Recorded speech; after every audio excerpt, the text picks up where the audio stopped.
Just like Ozzy fashioned me a little hiccup there, so let's proceed. Dedicated to all the Ozzy Ozbourne and Black Sabbath fans and the people of the barn. And so as you guys know, I was live streaming with Metalhead Fred on a Tuesday doing Monday Metal at 1 o'clock, which makes no sense. And 8 minutes in, we break down crying the news that Ozzy had passed away.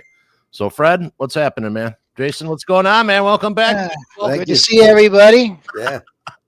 My brothers. Yeah.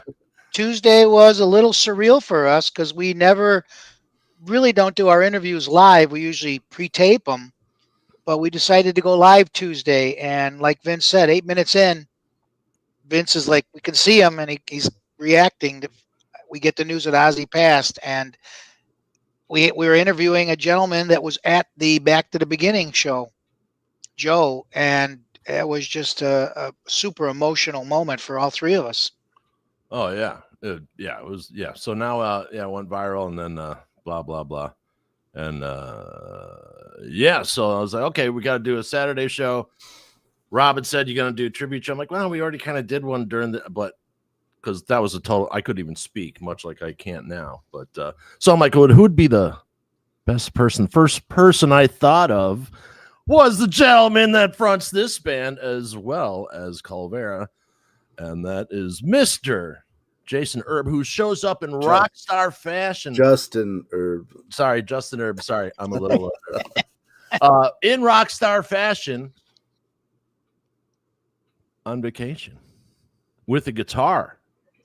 What's up? I don't know how I fuck. That's right. And there you go. You start out with the Sabbath.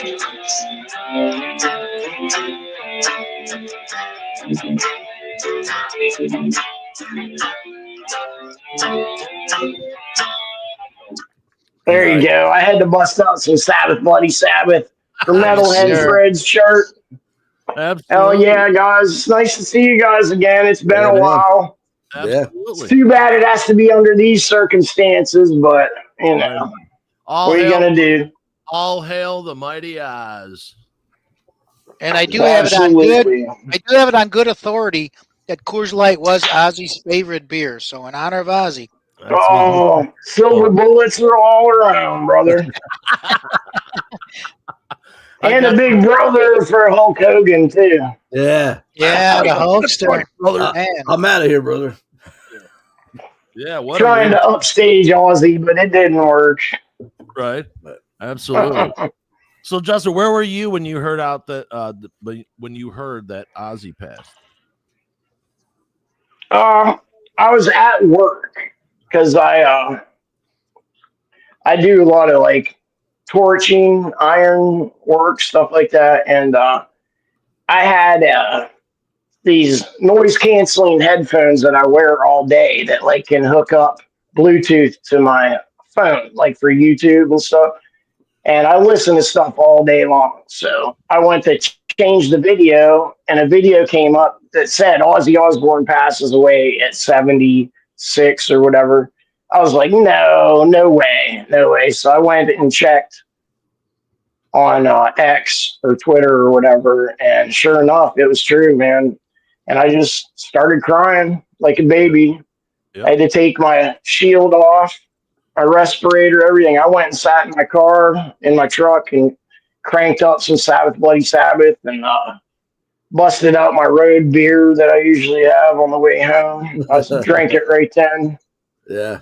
And I was really shocked how emotional I got, because I don't get like that typically, especially about celebrities or like musicians or whatever. Even when Eddie Van Halen passed, like he was a huge part of my youth, and I still didn't like, I mean, it sucked, you know, but it didn't hit me that hard. But I could not believe, like, I just couldn't believe it, how, you know, emotional, how heavy of a feeling it was to know that Ozzy was gone. And anyone that watched, and there was like, how many million people watched that live stream? I mean, it was, I don't even know, 100 million people or some shit watch it. Everybody knew that he was in rough shape. But I don't think anybody expected him to die 17 days later. You know, No, it was shocking, and it when I was sucked. watching the show, when I was watching the show, I was like, I was kind of hoping that we finish his last song, he would drop there, because that's what I've heard him say. He wanted to die so many times, and that would have. And I'm not wishing ill. I just thought that would have been beautifully poetic. Yeah. But the fact that it really would have been. Yeah, but the fact that he did get to do his last show, that was awesome. No one cared because everyone knew how beautiful that moment was. We knew how Ozzy fought for 6 years to get to that point. Yeah, to do that. Yeah, for people who work with people with, he pulled it off, man. He pulled off the greatest heavy metal show of all time. Yeah, absolutely. And when they announced this, I think everybody's thought was, is he going to live to do the show? Hopefully he doesn't pass away right before it. And then, of course, he did the show, and he did it as best he possibly could. And after the show, I remember thinking to myself, you know what?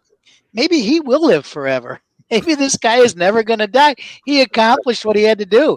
And unfortunately, like Vince said, 17 days later, but he hung in there to do this incredible show that raised, what did we say, $200 million for charity. Something crazy. This is going to be talked about forever. This is going to be talked about like Woodstock and Us Fest. This will be talked about forever. Yeah. Just greatest heavy metal show of all time, man. Yeah. Oh, yeah. It really was. What was really interesting about it, there's people who are fans of Ozzy, and then there's metalheads. Fans of Ozzy, maybe casual fans who listen to, other stuff, and, oh, yeah, I have an Ozzy album. Those people don't get it like we do. Yeah. Being a metalhead, that was, Oh, Ozzy was the dark and dirty days when no one gave a shit, and, Well, Ozzy was the sun, man. Everybody else was going around it. You know what I mean? It's like, everybody. And if you got an Ozzy tour, as an upcoming band back in the day, that was, shit, you were on your way. How many incredible bands did he take out with it? I was thinking about this the other day. The Ultimate Sin tour alone. There's Queensryche when they were on their Rage for Order album. They toured for a few months. Metallica on Master of Puppets. Yep. Those are two bands that became legendary themselves. Yeah, totally. Motley, Shout at the Devil. Oh yeah. Van Halen. Yeah, Van Halen. everybody. Oh yeah, back in the Sabbath days. Yeah. Pumpkins, Tool. The list goes on and on and on. Their DNA, Sabbath DNA is in every band. Yeah. Kind of like the it's kind of like the Pope dying, but I'm not religious, but I grew up Catholic, so I get that. But I was, since the show, I've been emotional, and then he died, and then I was like, because it was the thing was weird. It was like a living organism, that show. It was one thing before. Then on the day of, it totally morphed into something else. And you saw what was going on. We knew what was going on. The nods and the eye pokes and, the hey man and the whole nine. And it was musicians respecting fans, fans respecting the musicians, musicians respecting musicians. Everyone got to be in the same place at the same time, which never happens. Not all those major icons from that show. Yeah. And people said, oh, well, maybe go ahead. You know what was wild about watching that back to the beginning is watching all these famous, professional badass singers trying to cover Ozzy. Not too many of them pulled it off. Wow. They did their thing and good for them, but to me, nobody stood out where I was like, that was awesome. Not one of them. Not one person. It was cool, but I'm just saying, not a lot of people talk about Ozzy's influence and everything, but his actual singing ability, I don't think gets enough credit. And the fact that I was thinking about this the other day, about how he would record his vocals as double tracking. I don't know if he's one of the first heavy metal people to do that. You know what I mean? That was kind of been his signature thing. I would say it's likely he was, right? I mean, just even the time. Yeah, I mean, yeah. I don't know when he did that with Sabbath, but I know from the very first solo record on, he always double tracked all his vocals, and it gave him that haunting Ozzy sound that was just killer. You know, I was thinking the other day too. Now, you know, on that show, you could tell his voice was a little weak, but you know what? Yeah. That was the only time that I can remember ever seeing Ozzy live. I don't care how fucked up he was or what. That guy's voice was always like spot on, you know? I mean, it was always strong. He sounded like Ozzy, you know, he was always, I mean, I don't even really remember even any live stuff of him, like really, you know, sometimes even the greats, if they have bad monitors, they might be a little sharp, a little flat. Yeah. I mean, Ozzy's been just like, you know, you could count on, pretty damn good. Yeah. So, and thank God they left his vocals live. You know what I mean? As much as he struggled here and there, at least they didn't manipulate it. I don't know about the replay. I haven't watched the replay. I watched it live, and I know he had, he had his reverb and delay and stuff, but it didn't sound like it was fucked with. I think they kept it real, which thank God they did. Yeah. But, no matter what. Man, I remember when I was a little kid, when what was that song? I Just Want You came out, and how creepy his voice sounded. It used to freak me out. I was probably like 10 or 12 years old when that was on the radio, man. Yeah. It was just, oh my God, what a killer tune. Look at that. Yeah. Brad Gillis. Look at that. Sarzo looks, man. Rudy and Tommy. Here's another goodie. Wow. Oh, yeah. Right. Still, it's still, that's Ozzy, man. That right there, that laugh, Yeah. And, sense of humor, man. Like the most, yeah, exactly.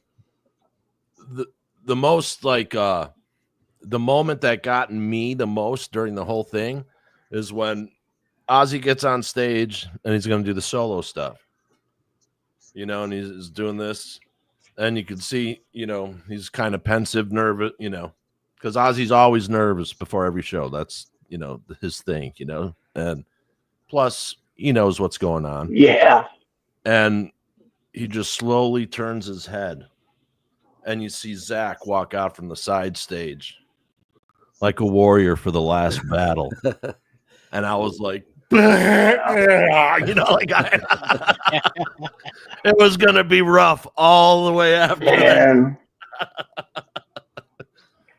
One of those Sabbath Ozfests I forget which year it was, like maybe 2005 or something like that, when Sabbath headlined. Me and a buddy of mine, Sean Zollinger, we got up to the front row, like we made our way up by the end of Sabbath's set. And when they got done, Ozzy, that was during his era of running around throwing the water into the crowd and just going ape shit. Yeah. Well, when they were finally done, he and Tony were walking off stage, and Ozzy is all hunched over and like going like this and beat. And Tony looks over at him, goes like this, pats him on the back as they walk off the stage, and it just goes black. And me and Sean looked at each other and go, "Did you fucking see that?" It was like straight out of a movie, man. It was like amazing. Yeah. It was perfect. Awesome. Because here's Ozzy, the warrior, just beating down, and Tony just gives him that look, gives him the pat on the back. It's like, you fucking killed it, mate, Yeah, no doubt. Yeah, when he was on stage for 2 hours, he gave 110% every second he was on stage. And you can't say that about too many performers that are just totally out there and just give everything they got. Yeah. They love being on stage, You know they love entertaining, and Ozzy loved his fans. That was pretty obvious. Mm-hmm. I mean, Oh, we love you all, right? That was his thing. We love you all. Yeah. There you go. I There he mean, is. did anybody I saw enjoy the Sabbath stage more than fucking Ozzy? nobody. I saw Sabbath on the '99 reunion, and they played the Pittsburgh Civic Arena, and he had been sick leading up to that, and he was having a rough night like all night, and they came out for the encore, and he said over the mic, he was like, oh, he's like, you still want to hear that? I sound like shit. He said, I'll sing anyway. And they went into Paranoid and finished it off. And he had a couple squeaks and squawks and shit like that. Because, like I said, man, he was sick. And he even said it on mic, but nobody gave a fuck. It didn't matter. No. It's fucking Ozzy and Black Sabbath coming up from the fucking stage. Who's ever had a better entrance at a show ever than that reunion tour? They fucking just come up out of the dry ice, smoking shit, the fucking whatever they war pigs, I'm sure, that they open with, man. How fucking cool does it get? Yeah, totally. It just doesn't get any cooler than that, man. Nope. And Tony, man, was the riff master, you know what I mean? Just oh, dude. And had he not had riff master. Yeah. Had he not had that accident where he lost those fingertips. Oh. Yeah. Forget about it, man. Yeah. Like I was telling you guys when we were. Sorry, go ahead. I didn't mean to cut you off. I was just going to say, I had mentioned earlier with Vince in our other show, how many young kids out there picked up a golf club because of Tiger Woods. How many people, young kids, picked up a guitar because of Black Sabbath? When you hear some of those riffs, I gotta play that. And not that it's easy, but you can you could go into Paranoid or War Pigs, and got you hooked on guitar because it was just a heavy riffs as you were playing a little Sabbath earlier. You know, that was the beauty of Sabbath. It was, you know, easy enough that you could. I mean, you couldn't play it like Tony, but you could play the riff. I mean, like Iron Man was, you know, for me that was my first, you know, tune on guitar as a kid. You know, and how great did you feel? Yeah. And you're like, oh shit, I'm playing it. You know. Yeah. And Paranoid, man, that was the second song I ever learned on guitar. Well, it's the first full song I learned on guitar. Yeah. Second riff. The first riff was Enter Sandman, but which came from Sabbath. If you really listen to it, you tune it down to C sharp. It's a Sabbath riff. You know. Yeah. But you know, that's, a lot of people cut their teeth on Sabbath tunes to start with. And I think Vince mentioned earlier when we were talking how incredibly worldwide Ozzy was. I had friends of mine that have been texting me for the last 3-4 days that are not into heavy metal at all and have been texting me about Ozzy and kind of saying some really nice things about him, going, I was never an Ozzy fan or a Sabbath fan, but the dude will be missed. He influenced everybody, and I really think he humanized himself with the Ozbournes TV show. I think that brought out that whole new side of him. Well, people went, shit, this dude's pretty cool. He's a family man. He's got kids. And that really brought other people that said, oh, he's just devil worshiper, to go, shit, he's not. He's just a cool dude that likes rock and roll. That's when he became beloved. Yeah. You know what I mean? Like, everyone already respected him, but the people at large are like, oh, I guess those heavy metal guys aren't all, you know, weird out, you know, whatever. And you remember that line from when they were showing the bubbles, and he goes, I can't have fucking bubbles. I'm the Prince of Darkness. Classic line. He's just cleaning up dog turds and stuff, man. You know? Even Ozzy's gonna do that shit. Yeah, dude, it's chores. Yep. Incredible, man. That dude will be missed. My favorite is when he got a new remote or some kind of thing they had to make him figure out that was like 12, you know, that we couldn't figure out. And he's like, you know, the whole episode just making fun of him. You know? Yeah, and I don't know if you can show this, Vince, because of copyright. The commercial I sent you? Yeah, I can't. Yeah. All right. So if anybody's out there, just YouTube Ozzy Osbourne Pepsi Twist commercial. It is without a doubt the fucking hilarious commercial ever. So if you've never seen it, I don't want to spoil it anyway. Ozzy Osbourne Pepsi Twist commercial. It will have you on the floor laughing. It is brilliant. It's absolutely brilliant. And Ozzy is hilarious, man. He was always. I'll have to check that one out. Ozzy was always hilarious. Oh, you know he didn't take himself seriously. He's a rock and roll dude. He didn't take himself seriously. He wasn't curing anything. Yeah. He was playing rock and roll heavy metal. You ever see him in the Jerky Boys movie? He goes, the fucking monkeys. I forget the entire fucking movie. The only part I remember is where he goes, the fucking monkeys. The fucking monkeys. It was wild too, was all the times you've seen him. Like he was still as big as he was when he met his musical heroes. He was like, he looked like a kid, man. He was all, I saw him like when Paul McCartney and Elton John. You see like Elton giving him like the necklace, and he was all like, Oh yeah, he was really good friends with Elton. Yeah. So Ozzy's having a breakdown over that peace symbol thing. Yeah. Which is probably like, $250,000 or something. Right. Yeah. And Elton's like, come on, Oz. Wow. He's like, you old bastard. Take it, you old bastard. Like, here, I got you a shopping gift, darling. Those no. Saw this week. I had. So what would you guys say is your favorite? What would you say is your favorite Ozzy record? I'm glad you brought that up, Justin, because I've had a bunch of friends and I've seen a ton of shit on social media. Everybody ranking their favorite Ozzy and Sabbath albums. So I'm glad you brought that up. So I kind of made a list here. Why don't you guys start out? You brought it up, Justin. What's your favorite Ozzy album?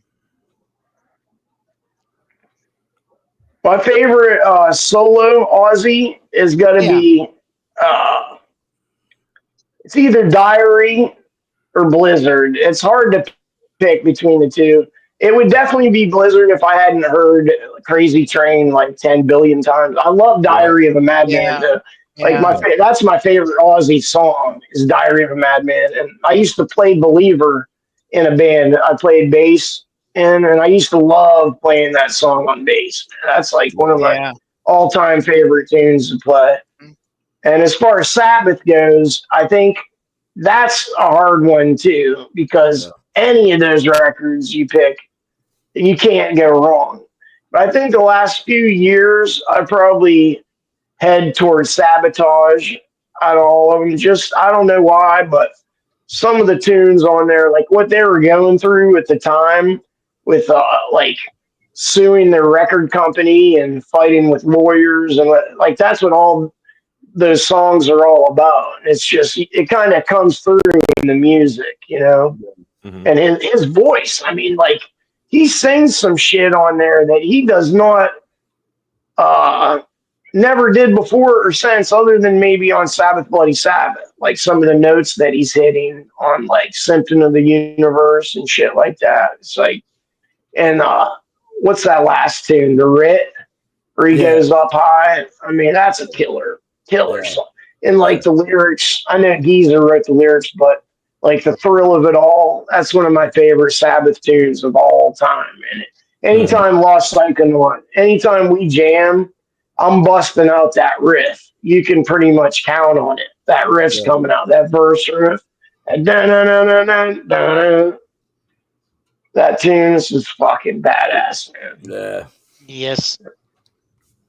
Absolutely. And that's my favorite era of Ozzy is the Randy Rhoads era. Like that's just, you can't, come close in my opinion. Right. Yeah. Yeah. But I would throw Blizzard as my favorite Ozzy solo album because I was so psyched when I heard he was coming out as a solo artist because I was a huge Ozzy fan from Sabbath. And when he left, you thought, what's going to happen to Ozzy? And then I remember reading in the Kerrang magazine or Circus or whatever that he's coming out with a new band, and I was super pumped.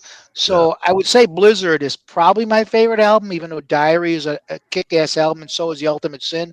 But if I had to force me to pick an album for Ozzy, I'd say Blizzard. Sabbath is almost impossible for me to say what's my favorite album because Black Sabbath introduced me to heavy metal when I was like 14 years old. And my friend's brother played me the first 2 albums, and I fell in love with heavy metal music. And then Paranoid, Master Reality, and Volume 4 are all classics. And then this one comes out, and I absolutely love this. Plus, it's my all-time favorite album cover, Sabbath Bloody Sabbath. Oh, that's incredible. If I could say my favorite Sabbath albums, I'd have a 5-way tie for the first 5 albums because I can't say Master is better than Volume 4 or Paranoid's better than Sabbath. I mean, they're all killer albums, right? I can't pick a favorite album. And I know a lot of people, and a lot of people had some issues with Technical Ecstasy and Never Say Never and Never Say Die. I still like those albums. They still, they still killed it. I don't have a problem with those albums. Yeah. Well, funny you Johnny Blade. Technical Ecstasy is my favorite Sabbath record. Is it? Okay. Yeah, and I know that's weird, you know. Yeah. I mean, I love all of them, you know, but yeah, I just I particularly always, you know, got into that one. But and you know, as far as Ozzy solo stuff, again, it's so hard to pick one, but like I really dig Speak of the Devil. You know what I mean? Even though it was Brad playing guitar. Ooh, there you go. Killer live record, you know. You got all the great bangers on there, and I just think, like, you know, the energy wise, that record, you know, is sort of like peak Ozzy. You know, you can, like, you listen, you just, I don't know. I always thought that was a great representation of what you were missing when you didn't get to go to an Ozzy show. Well, and your timing of that album, Jason, is right after Randy passed. Yeah. What's going to happen? And then he does that album with Brad, who I'm going to see Tuesday night, by the way, our Night Ranger. I'll mention that to him. Yeah. But you're right. It almost like what's going to happen to Ozzy? And then he comes out with that album, and you kind of went, everything's going to be okay. All right. Yeah. You had Rudy playing bass and Tommy and and man, Brad Gillis. I mean, his guitar tone and his playing on that record, you know, is killer. Totally. Yes. This was a comment from our Facebook page. Here we go. Diane Marie says, my best friend Bridget Suzanne had to explain to me why I couldn't stop crying because I just didn't know why my heart was so broken.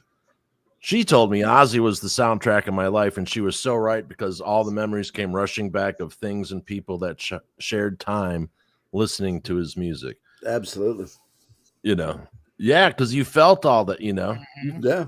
And, you know, that was another thing, you know, I said in my deal there. It's like when you were watching what Ozzy was doing, you remembered all your friends that aren't here anymore that you used to rock out with and go to shows with that maybe passed away from cancer or addiction or whatever, you know, like how much would have loved this fucking show? Oh my God. You know, the whole day was just a great celebration, man. And I think heavy metal and hard rock is going to be back in a big way because they saw what they can generate and they saw that the fan base is there, like we've been telling them. Yeah. You know, so that's my hope that, you know, but I guess they're going to do they're talking about doing an annual show for Parkinson's and Children's Hospice. That's awesome. You know, hey, did you see some people were really should. Absolutely. Did you see people were petitioning for them to rename the airport? That would be that would be awesome. Wow. Airport, so it'd be the Ozzy Osbourne National That'd be great, man. Absolutely. That would be amazing. Jason. And so instead of an airport code of whatever, it would be 666 would be the airport code. We'll be flying in the 666 this week. Yeah, the digit LL, you know. But yeah, Jason. Yeah, I saw that. That was very cool. Yeah, that was up in I think it was like Rockford, Virginia or something like that. Yeah, I saw somebody posted it on the out site. your way, Jason. Yeah. I mean, you know, those guys are out of their minds enjoying the shit out of that. Oh, yeah. Wow. Yeah, a lot of great jams at that show, right? I mean, you know. I saw that one. There was dude, just look at these. Look at this. Yeah. That's just one picture. Wow. Look at that. That's awesome. That almost equals the cover of the Hearing Aid album, right? Yeah. With all those incredible artists out there. Yeah. Right. Yeah, but this one rocks. Man. My favorite Ozzy. Yeah, that was incredible.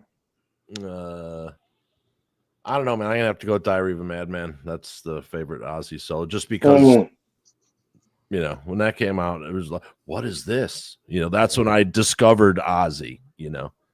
Yeah. Was that? Yeah. That's probably my favorite But I love Ozzy song is Over the Mountain. But I love Jakey Lee and I love Zach and all that. But you know, just think of the talent that Ozzy in his own band has. All the great musicians over the years too, you know. Oh yeah. Oh my God. That was the gig, you know what I mean? And you know, and then, you know, even like, you know, Jake and Randy and Brad, and then, you know, you had Gus G for a while too, you know. Yeah. Like 6 years. Yeah. Joe Holmes, right? Didn't Joe Holmes play with him on a record or so? Yeah. Nice. Yeah, I saw him with Joe. Yep. Yeah. So, Justin, how many times did you see Ozzy with Sabbath and on solo?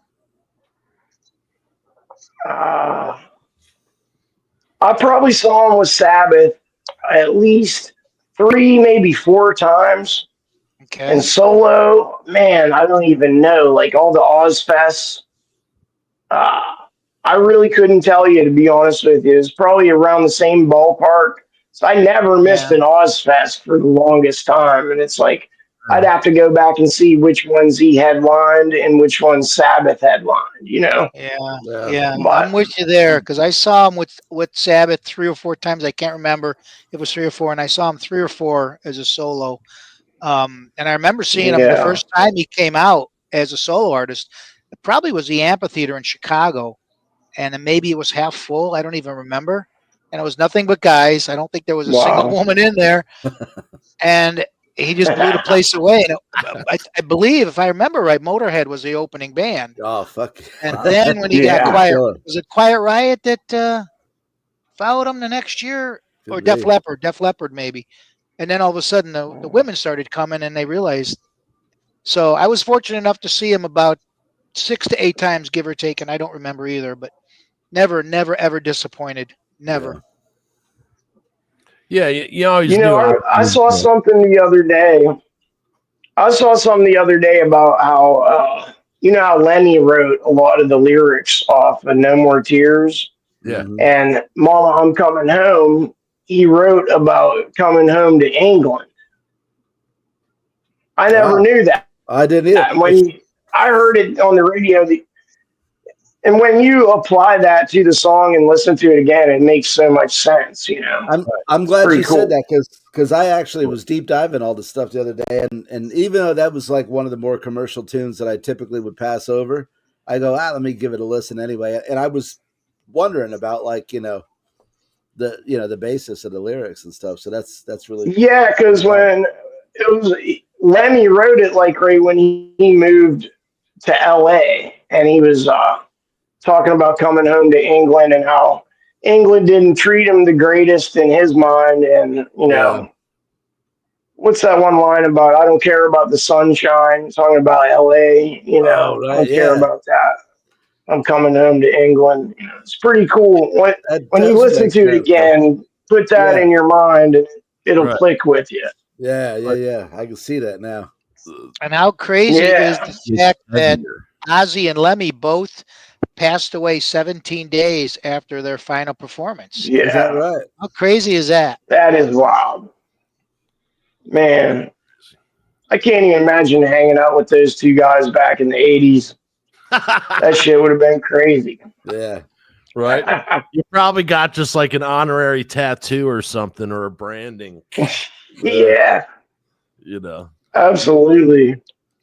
Insane. There's that famous story about when Lemmy was up in Ozzy's library for like 5 days straight or something. And he comes out and Ozzy looked at him and he goes, oh, like that. It's like, if I look half as bad as you, I need to go to bed or something like that. Or I need to go to the hospital. Fucking hilarious. Crazy bastards. Did you guys read Ozzy's book? Yeah. I haven't. Yeah. Yeah, it's good. It's good. Killer. Yeah. All right. It's good. It tells you stuff you knew and stuff you didn't know about Ozzy. It was a very interesting read. Oh yeah. Yep. And speaking of books, I remember reading Helter Skelter, and I was infatuated by that whole Manson thing.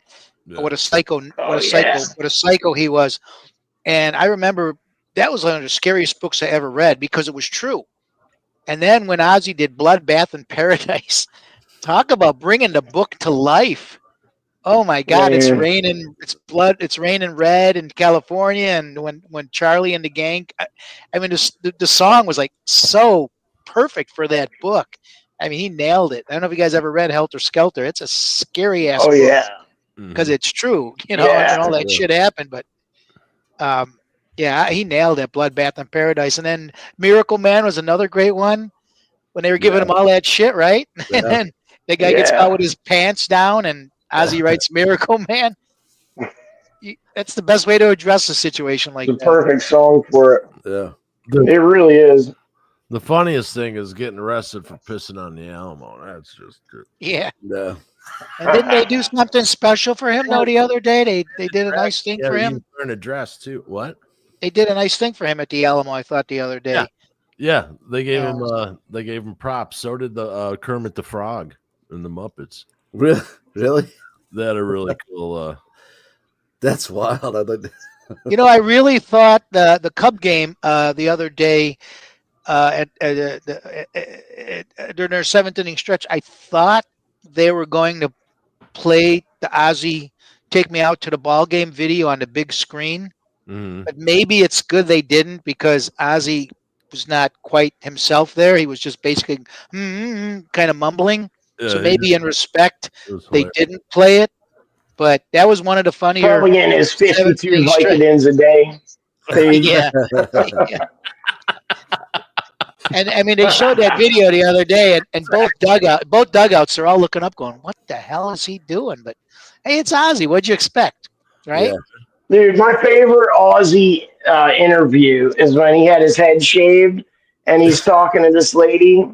She goes, "Where do you get your stage presence from? Who's your influence?" He looks at her. He goes, "Adolf Hitler." She's like, "What?" He's like, "Yes, I've always loved Adolf Hitler." He goes, "Not because of the bad stuff."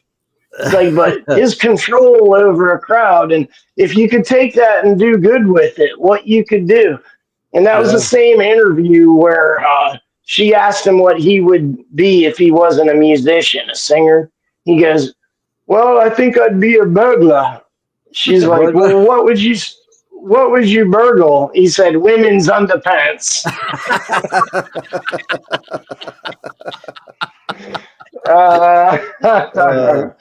Burgle.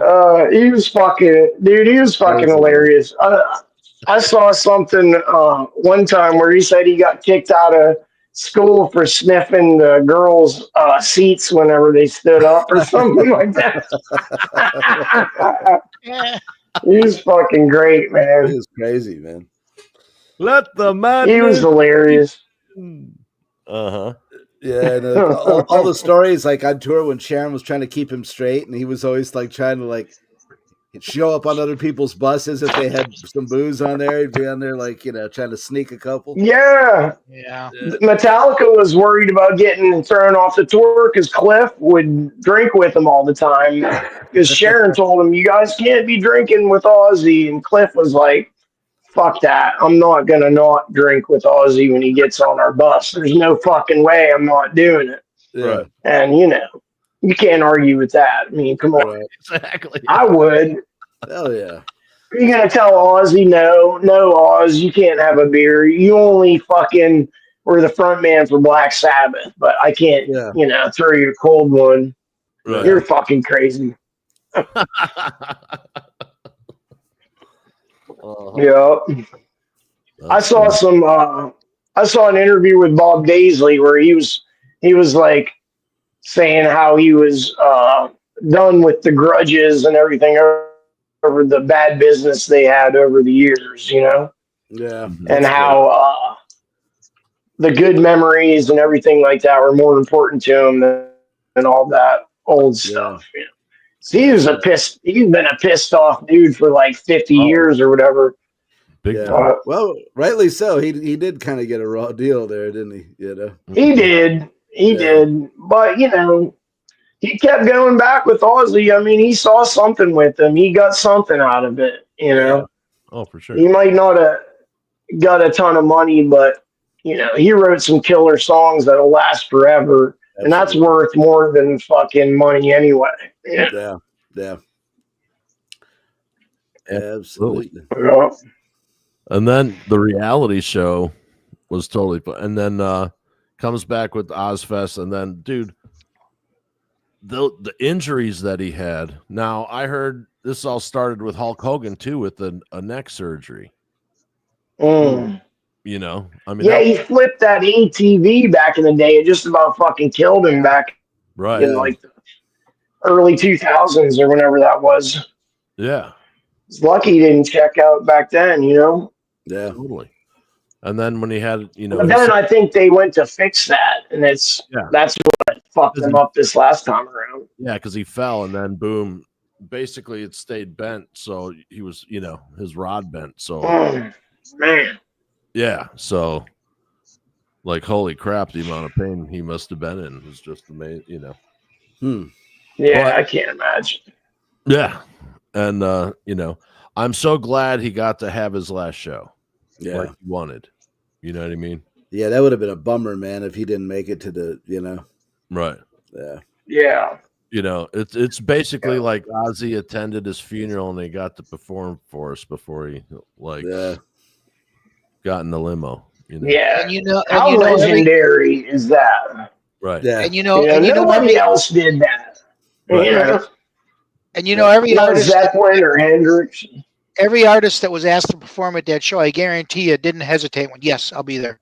Yeah. They all did it for free. Yeah. They all did. I mean, they just went, yes, I want to be there for Ozzy's last performance. And how amazing it was. And you wonder if it was a little nerve-wracking for these artists to go up there and do a Sabbath or Ozzy song, knowing that they're listening, going, shit, I better make sure this is done right.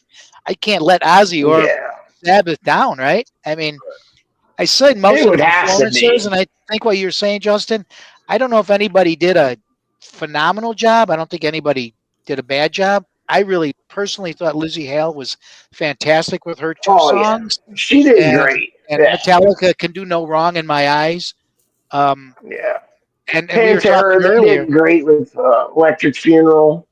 Yeah, and we were talking Tuesday with Vince, Youngblood, who I never ever heard of in my life. Changes. Me either. I never fucking clue who that dude was. Changes is not one of my favorite Sabbath songs because it's mellow, but boy, that guy knocked it out of the park. He's got a great voice. Yeah. So that was a phenomenal. What a phenomenal day! What a phenomenal day for metal! What a phenomenal day for charity! I mean, like I said, this will be talked about forever. This show. Yeah, it was the biggest family reunion of all time of the the main family trees of heavy metal, you know. Yeah, no doubt. Oh yeah. And the fact that greatest show of all time. And the fact that Sabbath got to play too the very last two songs Bill's back to, dude. That's even. It's great to see Bill Ward again, man. Yeah, totally. A shirtless Bill Ward. Yep. Yes. You know, he had his. I wondered if he had the same towel titty roadie he had back in '99 that used to wipe his boobies off whenever he played, because he always played shirtless back then too. Yeah. I wonder if that was the same guy. That's probably might have been. Probably had him for years, you know. He's like, I need my titty roadie. Yeah. Nobody tries my titties right except for her. Or no show. No show. That's what fucked up the last reunion. They didn't let him have his fucking titty man. Yeah. He drew the line in the sand over that. But man, they should have had him play on 13. They should have done whatever the fuck they had to do to get Bill Ward on that record because yeah. I think it would have brought that album up to where it should have been. Yeah. You know, it was cool when it came out, but that Brad Wilk dude just did not have it. I mean, he's fine, whatever. He did a good job, but no Bill Ward. Nope. Yeah. Sorry. Yeah, it's all part of the chemistry, man. Yeah. Yeah. They should have fucking given him whatever he wanted. Yeah. But who knows? Who knows what the behind the scenes conversations are, you know? Yeah, the sure. financial dealings and all that bullshit. But you know, at least they buried the hatchet and did what they had to do to get him there. They did. Yeah. Now I haven't followed it that much, so maybe you guys can educate me. What was the feud between Bruce Dickinson and Ozzy? What was that all about? That's a good question. I know Sharon, didn't she kick Maiden off of something like an Ozfest or something a while back? Well, from what I understand, Bruce was going on stage. He was kind of like talking a little bit of shit here and there. And I don't know if she just blew it out of proportion. Z said something about Maiden doesn't need teleprompters or reality shows to be a metal band or to be a great band or whatever. And Sharon took it kind of like, well, fuck you. Why are you on Ozfest? You're going to shit on Ozzy, you know. Yeah. So then she just kind of dealt him how she saw fit after he said that, you know. Yeah, Sharon don't mince her words, man. She don't does like not play. She'll tell you. Hey, she cut their PA and fucking threw eggs at him and shit. I don't know. Yeah. I'd like to know who got kicked off that show. Everybody's been speculating about that. Yeah, they said some people thought it was Back Motley to the beginning show. Yeah, but it wasn't Motley, I guess. But I don't know. I don't know. Yeah. Who knows? You know, but it's fun to speculate, but yeah, man, Ozzy, who knows? no more. Respect. So it is a bummer. Tell us what's going on with your band, man. What's going on with your musical life, brother? Well, we just wrapped up this band I'm in, Calvera. We just finished our debut album, basically, like tracking it. It just has to be mixed. And we sent a few like raw mixes to a dude from Ripple Music, that label out in California, and they sent us a deal to do like press the record and to do worldwide distribution, like vinyl and CD and digital and everything. And it's with a couple of dudes that played in Trouble, like back in the 90s, like that were in the touring. Like Chuck Robinson, he played bass for them like I think it was like in the late 90s, and he did a couple records with them. Like he was on Simple Mind Condition. Like I think he wrote like half of that record musically. And he plays guitar in Calvera. And our drummer, Dave Snyder, he played live with Trouble. I'm not sure if he did any records with them, but he did a lot of touring with those guys. And he also did Eric Wagner's solo record that just came out like right before he died, or it might have even come out like a little bit after he died. I forget. Yeah. But he was the singer in Trouble, Eric Wagner. Yeah, such a great band. He wrote, oh my God, and such a unique voice as well. Yeah, totally. But he wrote a lot of that solo record, and he's a very talented writer, fucking incredible dude. But he plays drums. Sorry, no, I was saying I didn't even know Eric Wagner had a solo record. I'm gonna have to go. Yeah, it came out. Yeah. like I said, I forget if it came out like right after he died because it was in the can, like it was finished and everything, and it might have uh, come out like right in that same area. Like I forget exactly, but Chuck had put this band together to do like a one of the Doom Fests as like a tribute to Eric. Like after he died, he got a bunch of the dudes that played on that solo record together. Like Matt Cross, he's a bass player. He played on his solo album, and he also played in Blackfinger, which was one of Eric Wagner's solo bands. But it wasn't like his name, but it had like a band name, but it was basically like his solo band or whatever.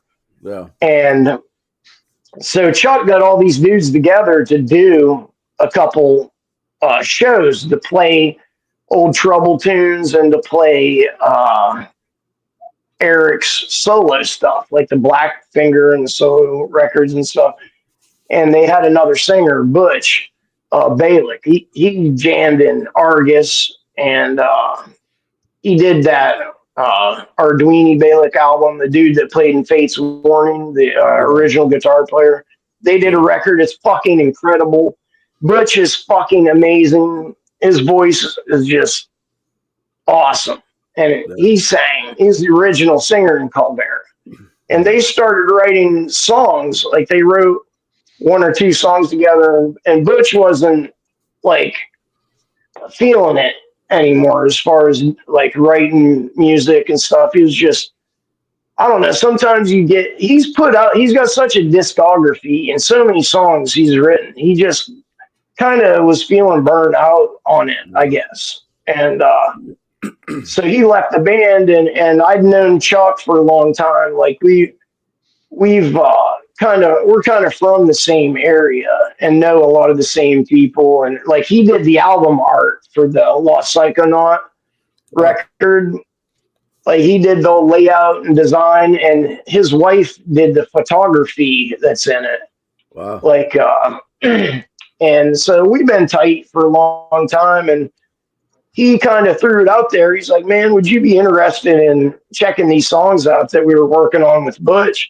It's like, fuck yeah, man, send them to me. So as soon as I heard it, I was like, this is fucking awesome. Like, I have to do this.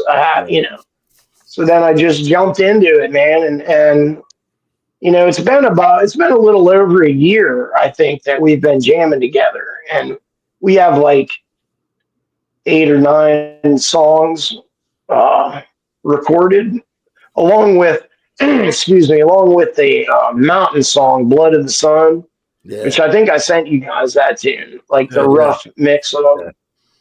And but yeah, that's pretty much how that all came together. And it'll be coming out in May or like somewhere around there in the spring of 26, I guess it'd be. Awesome. But yeah, it's killer music though, man. I love it. It's it's not that far off from the Lost Psychonaut stuff. It's not. It's in the same vein. It's like heavy, groovy, and it's my voice, so it kind of sounds like that in a way, but it's just different. I think it has more guitar stuff to it, like more harmonies and more like trickier playing type of stuff. It's killer, man. It's a very well-rounded record. It's got like balls out rock and stuff, and then it has atmospheric and total doom groove type shit, and then it ends with epic acoustic song that's like, it's like the end of the world fucking acoustic tune that, very well-rounded record. I think hopefully it goes over well, I think it will, as long as people hear it.